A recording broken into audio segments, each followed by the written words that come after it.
नमस्कार, आप देख रहे हैं सी न्यूज भारत और मैं हूं आपके साथ प्रिया श्रीवास्तव। वक्त हो गया है मध्य प्रदेश की बुलेटिन की ओर रुख करने का। मध्य प्रदेश बुलेटिन में पहली खबर है दमोह से, जहां राघवेंद्र सिंह हजारी महाविद्यालय हट्टा में हट्टा विधानसभा की विधायक उमा देवी खटीक भाजपा के कार्यकर्ता और अपने बेटे के साथ सदस्यता कराने पहुंची, जिसकी सूचना लगने के बाद उन्हें विद्यार्थी परिषद के विरोध का सामना करना पड़ा। विधायक के बेटे को बंदी बनाकर परिषद के कार्यकर्ताओं ने भाजपा मुर्दाबाद के नारे लगाए, जिसके बाद मजबूरन विधायक को छुपते छुपाते वहां से भागना पड़ा। तो वहीं महाविद्यालय के आधिकारिक सोशल मीडिया व्हाट्सएप ग्रुप पर भी भाजपा के कार्यकर्ता सदस्यता का लिंक साझा करते रहे। परिषद का कहना है कि मध्य प्रदेश में छात्र राजनीति को पूरी तरीके से शून्य करने के बाद आज अपनी सदस्यता गिनवाने के लिए कॉलेज परिसरों में राजनीतिक दलों का प्रवेश बेहद निंदनीय है। विद्यार्थी परिषद की शक्ति भाजपा को बताने की आवश्यकता नहीं है। शिक्षा क्षेत्र को राजनीतिक दलों से मुक्त रखा जाना चाहिए। राजनीतिक दलों का शिक्षा संस्थानों में प्रवेश वर्जित होना चाहिए। शिक्षा के मंदिर को मंदिर ही बनाए रखें, राजनीति का अखाड़ा नहीं। वहीं मौके पर पहुंची पुलिस के बाद मामला शांत कराया गया। जन भागीदारी समिति के अध्यक्ष राजीव मोहन पांडे भी इस दौरान उपस्थित रहे और विद्यार्थियों को समझाते नजर आए। प्राचार्य पीके ढाका भी इस दौरान हंसते मुस्कुराते कैमरे में कैद किए गए। दमोह से सीनियर संवाददाता संतोष मोदी की रिपोर्ट। इसी के साथ रुक करेंगे अगली खबर का। अगली खबर रायसेन से है, जहां मंडदीप में बैंक स्ट्रीट लाइन में दिन दहाड़े 3 राउंड फायरिंग हुई।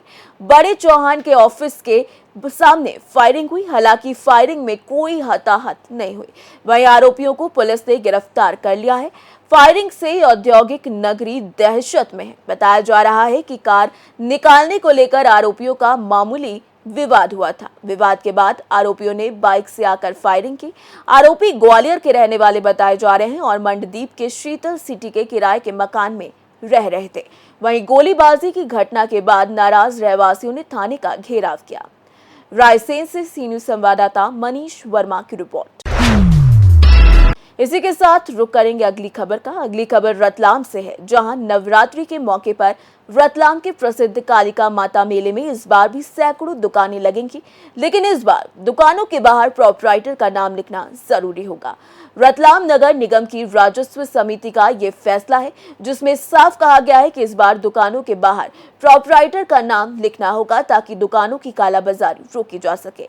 फिलहाल हर बार दलाल नीलामी के साथ ऊंची बोलियां लगाकर दर्जनों दुकानें पास रख लेते हैं, फिर जरूरतमंद दुकानदारों को मुंह मांगे दामों पर बेचते हैं। इसी कालाबाजारी को रोकने के लिए अब दुकान के बाहर प्रोपराइटर का नाम लिखना जरूरी होगा ताकि एक ही व्यक्ति एक ही दुकान को ले सके। दिल्ली एक निर्णय लिया है नगर निगम की एमआईसी में कि जो मेला लगेगा उसमें जो दुकानें रहेंगी उन पे प्रोपराइटर का नाम लिखना रहेगा। ये क्यों निर्णय ऐसा लेना पड़ा आप लोगों को? जहाँ तक मुझे संज्ञान में हो सकता है कि आपको भी पता होगा कि ये प्रक्रिया नगर निगम कालिका माता का जो मेला बरसों से चल रहा है, इस मेले में जो व्यक्ति अपनी दुकान आवंटन चाहता है वह आधार कार्ड देता है, उसका नाम उस पर अंकित रहता है और उसको दुकान नंबर अलॉट होती है। इस विषय में मेरा कहना है कि जो जैसे फिरोजाबाद है, दिल्ली है, नोएडा है, लखनऊ है, इतनी बड़ी बड़ी दूर से जो व्यापारी आते हैं मनिहारी और खिलौना बेचने के लिए, उन लोगों को आने में समय लगता है। वे अपना आधार कार्ड भेज देते हैं और हमारी ओर से निगम प्रशासन की ओर से और राजस्व समिति की ओर से इसमें पारदर्शिता के साथ दुकानें अलॉट की जाती है। चूँकि पूर्ववर्त में कुछ हुआ होगा ऐसा, तो दबी जुबान से हमारे कानों पे ये बात आई कि भैया इन दुकानदारों को बड़ी परेशानी होती है, आने में देर हो जाती है तो दुकान लेने में, और इसमें कई प्रकार की बातें सामने आती है। तो हमारा ये निवेदन था कि जिस व्यक्ति ने आधार कार्ड लगा के दुकान अप्लाई की और उसको दुकान का आवंटन हुआ टेंडर प्रक्रिया में, हमारा निवेदन था कि वे अपना आधार कार्ड पे जो नाम है वो नाम और जो आवंटित हुआ दुकान नंबर वो वहाँ दर्शित कर दे दुकान पे। इससे ज्यादा कोई मंशा इस मेले में हमारी समिति की नहीं थी। इसमें निश्चित रूप से इस प्रयास से कालाबाजारी रुकेगी, जिससे मेले का स्वरूप और उसकी जो बात है वो अच्छे से व्यापारियों में जाएगी कि भैया वहाँ पारदर्शिता से काम होता है। अच्छा, एक चीज और है, कांवड़ यात्रा के समय सुप्रीम कोर्ट का एक आदेश था जिसमें ये कहा गया था कि ये दुकानदार पे जो नाम लिखने का जो सरकार का आदेश है तो दिया जाता है। हाँ, उसमें बताएं। ये जो आप बता रहे हैं कि सुप्रीम कोर्ट का निर्णय था दुकानों पे नाम लिखने का या नहीं लिखने का, तो जहाँ तक मेरे नॉलेज में कि कल ही टीवी पर बाइट चल रही थी कि उत्तर प्रदेश में योगी जी के खिलाफ जो याचिका लग रही थी, योगी प्रशासन के खिलाफ, योगी जी के, कि ये नाम लिखने वाली बात गलत है, उसको कोर्ट ने खारिज कर दिया है और यूपी राज्य शासन की मंशा को मान्यता दी है। चूंकि उस बात पे जाना नहीं है, मेरा तो ये निवेदन था कि वैसे भी इसमें सार्वजनिक जगह के लिए सुप्रीम कोर्ट का आदेश था, जबकि ये एक व्यक्तिगत माँ कालिका का दरबार में लगने वाला सार्वजनिक धार्मिक मेला है और इस प्रकार की कोई मंशा नहीं है। हमारी मंशा यही थी कि बाहर से आने वाले व्यक्ति को इंसाफ मिले, दलालों से, बिचौलियों से और असुविधा से वो बचे। इसलिए प्रकरण था कि वे अपना नाम और दुकान नंबर अपने दुकान पे लिख ले, बस इतना सा राजस्व समिति की मंशा थी। मैं राजस्व समिति अध्यक्ष रतलाम नगर पालिक निगम दिलीप गांधी। रतलाम से सीनियर संवाददाता मोहम्मद हुसैन की रिपोर्ट। इसी के साथ रुक करेंगे अगली खबर और बुलेटिन की आखिरी खबर का। खबर रीवा से है, जहां भारतीय जनता पार्टी इन दिनों सदस्यता अभियान चला रही है। पार्टी को मजबूत बनाने और आगामी चुनावों में स्पष्ट बहुमत से विजय प्राप्त करने के लिए घर घर पहुंचकर सदस्य बनाने का अभियान चल रहा है। इसी अभियान के दौरान आम जनपद अध्यक्ष, साथ ही साथ सदस्य और सरपंचों के हाथों हजारों लोगों ने भारतीय जनता पार्टी की सदस्यता ग्रहण की।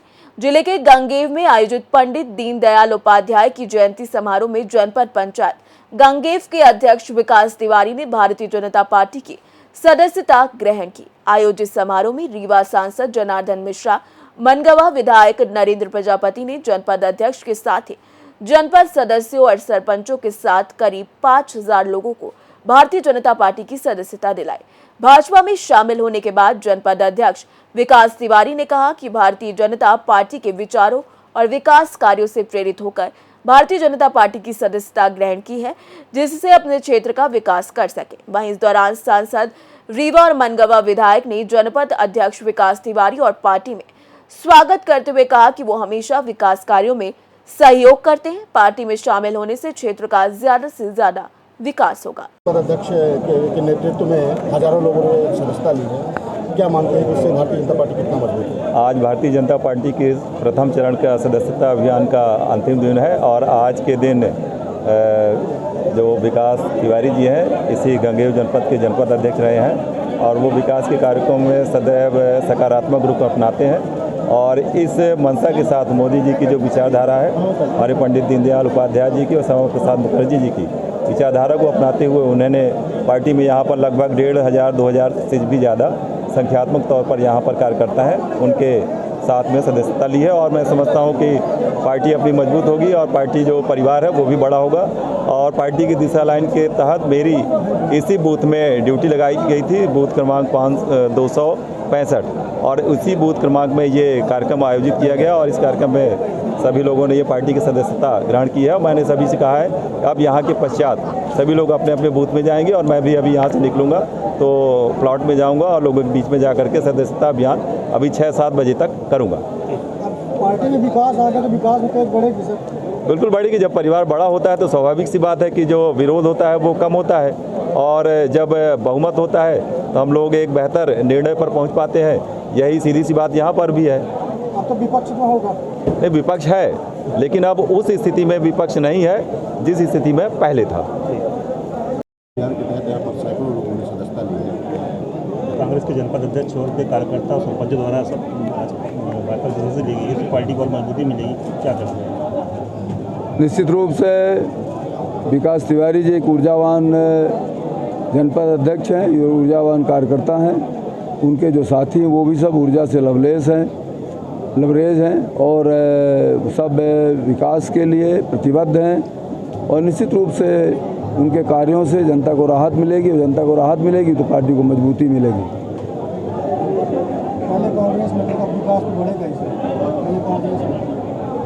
ठीक है, वो तो भारतीय जनता पार्टी के नीतियों से सहमत होकर, विकास कार्यों से प्रभावित होकर के उन्होंने भारतीय जनता पार्टी की सदस्यता ली है। वो अपने क्षेत्र का विकास चाहते हैं और विकास के लिए भाजपा से मुफीद उनको कोई दल नहीं दिखा, इसलिए वो भारतीय जनता पार्टी में शामिल हुए।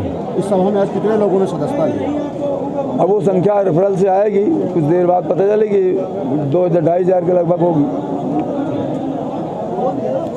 की है, सैकड़ों हजारों लोगों को उनके साथ। मैं भारतीय जनता पार्टी के विचारों से सहमत होकर माननीय सांसद जी के साथ और जो क्षेत्र के विकास के लिए माननीय मंत्री राजेंद्र शुक्ला जी के नेतृत्व में, माननीय सांसद जी के मार्गदर्शन में, विधायक जी एवं भारतीय जनता पार्टी के वरिष्ठ लोगों की उपस्थिति में और क्षेत्र के लगभग 5000 लोगों के साथ आज हम सब लोगों ने, सरपंच, जनपद सदस्यों ने भारतीय जनता पार्टी की विकासवादी नीति से सहमत होकर भारतीय जनता पार्टी की सदस्यता ली। किनके विचारों से प्रभावित होकर आप भारतीय जनता पार्टी में शामिल हुए?